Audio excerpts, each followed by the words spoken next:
Coach, obviously a tough loss to Grand Rapids today. Just how did you see it play out for your team behind the bench today? I don't know. I didn't think it was our best effort of the year. I think the guys realized that. It was a weird game because there were so many penalties in the first and second period, I guess. And then, sometimes that just takes the momentum out of your team. But having said that, there's games you're going to have to go through that and find a way to, get it done in the end. We have a 2-1 lead in the third period, and we just came out flat. What did Grand Rapids do you think, to just counteract the way you guys played? The first period you had outshot them 11-1.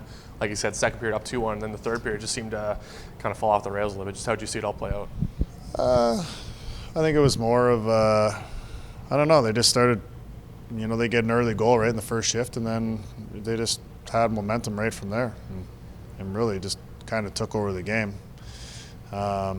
We just stopped doing what we were doing in the first period, really, and then, that's how she goes. They played, if we're going to be honest with ourselves, they played harder than we did in the third. Ashton Sautner said he almost preferred the fact that there's not a day in between the next game against Grand Rapids. Do you see it the same way? You almost prefer to get right back at them and compete tomorrow? Yeah, for sure. I think that's, I don't think there's going to be many guys sleeping all that well tonight anyway, so might as well just get up and go at it again tomorrow.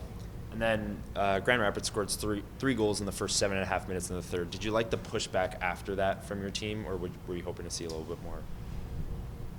Yeah, but it had to take. I don't know. Most talked to them there when it was a TV timeout, and we seemed to have pushback then. But I don't think it should take that. Did you get any explanation on that third goal too? It looked like they originally waved it off, and then looked like they gave it a good goal after. I don't know if I've seen that before, but did you get any explanation on how they overturned that? I think he blew the whistle before the puck went in the net, but the puck was still moving forward and went across the goal line. If he blew the whistle and somebody whacked it in after that, that doesn't count. But I think the rule is that if it's still moving, he blew the whistle, but it's still going across the line, I think the goal counts. Gotcha. And do you sort of hope that the team sits on this one and sort of lets this build sort of into the next game, or is this one where you just sort of have to put it in the rear view and just get set for another tough Grand Rapids game tomorrow? Well, I think we should feel some heat. That's 5 in a row now, so I think we should expect our best effort of the year tomorrow.